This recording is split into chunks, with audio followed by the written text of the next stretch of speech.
Everyone, welcome to the online classes. इसके पहले की वीडियो में मैंने बड़े घर की बेटी पाठ का कुछ भाग आपके सामने प्रस्तुत किया था।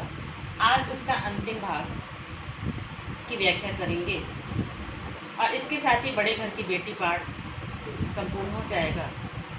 हमने बड़े घर की बेटी पाठ में मुख्य पात्र के रूप में बेनी माधव सिंह को देखा। उसके बाद लाल बिहारी और श्रीकंठ उनके दो पुत्र थे और आनंदी उनकी पुत्र वधू थी।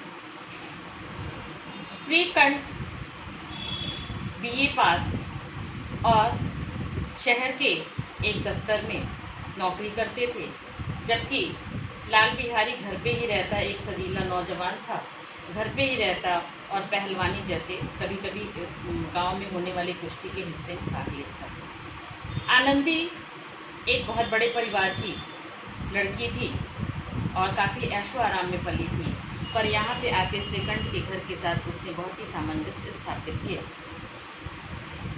बेनी माधव सिंह के पूर्वज बहुत ही संपत्तिवान थे, पर अभी उनकी यश के रूप में केवल गांव के पक्के तालाब और कुएं ही मात्र बच गए थे। इसके अलावा उनके पास कुछ भी नहीं था। श्रीकंठ अपने दफ्तर के काम से रोज शहर चले जाते और हफ्ते भर रह करके फिर शनिवार को वापस लौटते थे। इस बीच एक दिन ऐसा हुआ कि लाल बिहारी कहीं से दो चिड़िया मार के लाया और उसने आनंदी को वो चिड़िया पकाने को कहा। आनंदी ने चिड़िया तो पका दिया और जितना भी घी था उस चिड़िया को पकाने में डाल दिया। दाल में घी ना मिलने पर लाल बिहारी झल्ला गया और आनंदी को भला बुरा कहने लगा। आनंदी ने भी जब अपने मैके की बात सुनी तो आनंदी ने भी लाल बिहारी से कहा कि इतने घी तो हमारे वहाँ नाई का हार खा जाते हैं। इस बात पर झल्ला करके लाल बिहारी ने आनंदी के ऊपर खड़ाऊ चला दिया।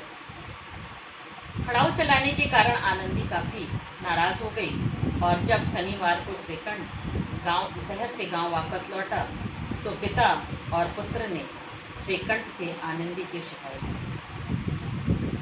बेनी माधव सिंह की सबसे बड़ी गलती थी कि उन्होंने सारा दोषारोपण अपने पुत्र वधू पर डाल दिया और साफ लाल बिहारी को बचा लिया। श्रीकंठ आवेश में जाकर के अपनी पत्नी से जब सब कुछ पूछते हैं तो पत्नी ने जब सारी बातें समझा करके कही तो श्रीकंठ का गुस्सा सातवें आसमान पे पहुंच गया और उसने अपने पिता से जाके कहा कि वह लाल बिहारी को इस घर में कदापि बर्दाश्त नहीं करेगा।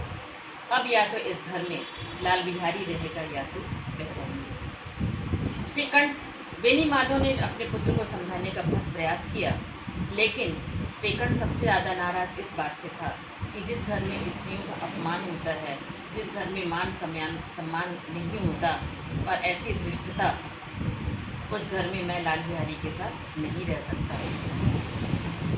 उनके बूढ़े पिता बेनी माधव अवाक रह गए, क्योंकि जो उनका पुत्र गांव में किसी भी झगड़े को सुलझाने में सबसे आगे रहता था और संयुक्त परिवार की बात करता था, वो आज कैसी बहकी बातें कर रहा है। चूँकि बेनी माधव का परिवार ऐसा था कि गांव के सारे लोग उनसे ईर्ष्या करते थे कि इनके परिवार में कैसे इतनी एकता है, इसलिए वो यह बात और लोगों को नहीं बताना चाहते थे। वो चाहते थे कि ये बात किसी को पता ना चले, इसलिए वो लगातार कोशिश कर रहे थे कि फिर से बात सामान्य हो जाए। लेकिन श्रीकंठ अपनी बात पे अड़ा हुआ था और वह लाल बिहारी को घर से निकालने पर आमदा था। श्रीकंठ ने जब किसी तरह भी बात नहीं मानी तो बेनी माधव ने कहा कि जो तुम्हारी समझ में आ रहा है वो करो, अब आगे। लाल बिहारी दरवाजे पर चौखट पर चुपचाप खड़ा भाई की बातें सुन रहा था। वह श्रीकंठ के सामने चारपाई पर बैठ गया। हुक्का पी लेना या पान खा लेना बाप का भी लिहाज न करता जितना बड़े भाई का।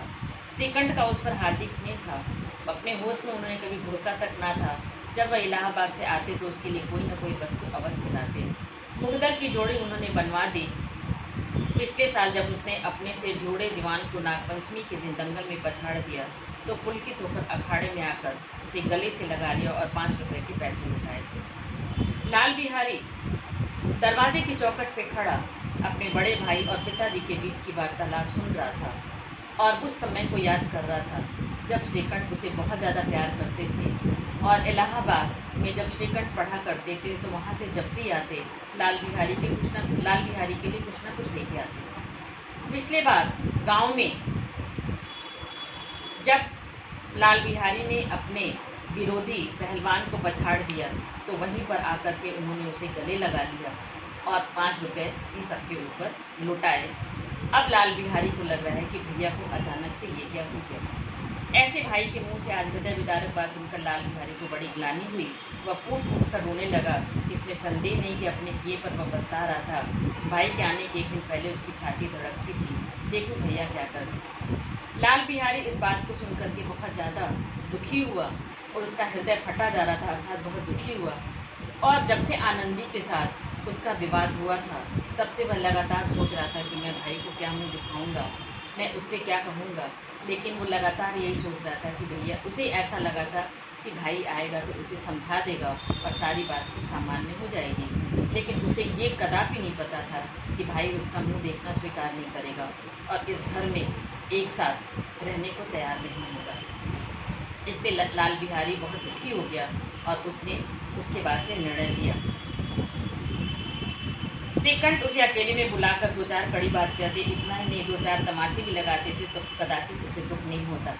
पर भाई का यह कहना कि अब मैं सूरत नहीं देखना चाहता, लाल बिहारी से सहा नहीं गया। वह रोता हुआ घर में आया, कोठरी में जाकर कपड़े पहने, आंखें पोंछी जिससे कोई ना समझे कि वह रो रहा है। इसके उपरांत वह आनंदी के द्वार पर जाकर बोला, भाभी भैया ने निश्चय किया है कि मेरे साथ इस घर में नहीं रहेंगे, अब वे मेरा मुँह नहीं देखेंगे, इसलिए मैं यहाँ से जाता हूँ। और इस तरह करते करते उसका गला अवरुद्ध हो गया और वह रोने लगा।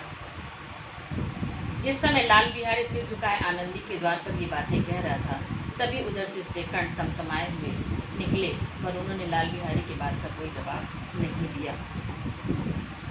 लाल बिहारी को ऐसा प्रतीत होने लगा कि भैया उसकी परछाई से भी दूर भागना चाहते हैं। आनंदी ने लाल बिहारी की शिकायत की थी, लेकिन अब वह मन ही मन पछता रही थी और उसे अपने मन ही मन अपने आप को कोस रही थी कि क्यों उसने श्रीकंठ से लाल बिहारी की शिकायत की।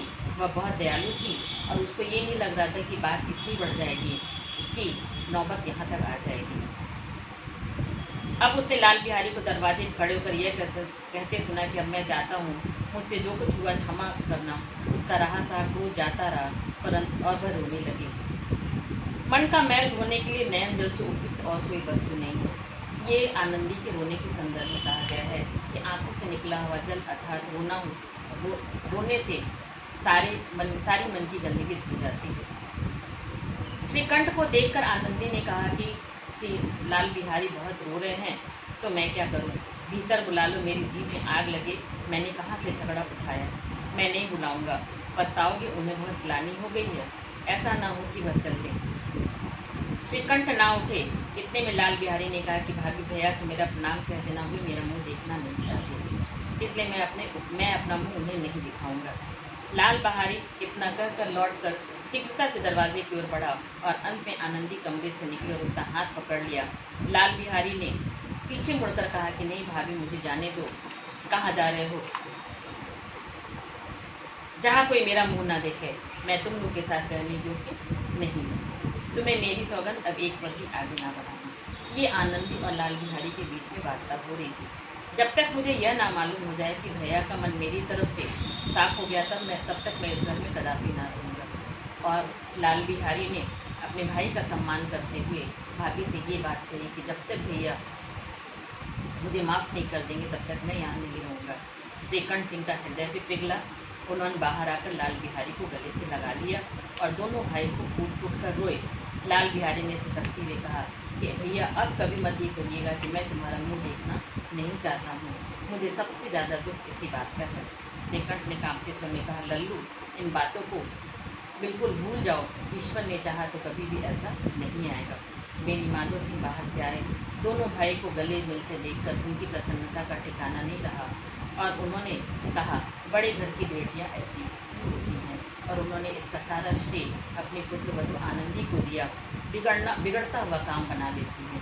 अर्थात हमारे घर में जो अलगाव की बात हो रही थी, दोनों भाई के अलग होने की बात कर रही थी, उसको आनंदी ने बखूबी संभाल लिया। गांव में जिसने यह वृत्तांत सुना, जिसने ये कहानी सुना, सबके मुंह से यही निकला कि आनंदी बहुत उदार है, आखिर में है तो बड़े घर की बेटी ही। बड़े घर की बेटियां ऐसी ही होती हैं। इस कहानी से प्रेमचंद ने समाज में छोटे छोटे घर परिवार में छोटे छोटे होने वाले कलह और झगड़ों के बारे में बताया है, जिससे कि बहुत बड़े बड़े लोग निर्णय ले लेते हैं। और प्रेमचंद की कहानियाँ ही ऐसी होती थीं कि वो समाज के छोटी छोटी समस्याओं से जुड़ी हुई बातों को लिखते थे। और यहाँ पे इन्होंने बड़े घर की बेटी के माध्यम से एक मध्यम वर्गीय परिवार की समस्या को बताया है और इसको बहुत अच्छे से चित्रित करके हमारे सामने प्रस्तुत किया है। और जो इनका शीर्षक है बड़े घर की बेटी, वो इस कहानी का पूर्ण रूप से सार्थक होता है, क्योंकि आनंदी ही पूरी कहानी आनंदी के इर्द गिर्द ही घूमती है। पूरी घर की व्यवस्था ही आनंदी के इर्द गिर्द घूमती है और आनंदी की वजह से ही बेनी माधव सिंह का बिखरता हुआ घर बच गया, टूटता हुआ घर बच गया। और इसके साथ ही कहानी समाप्त होती है।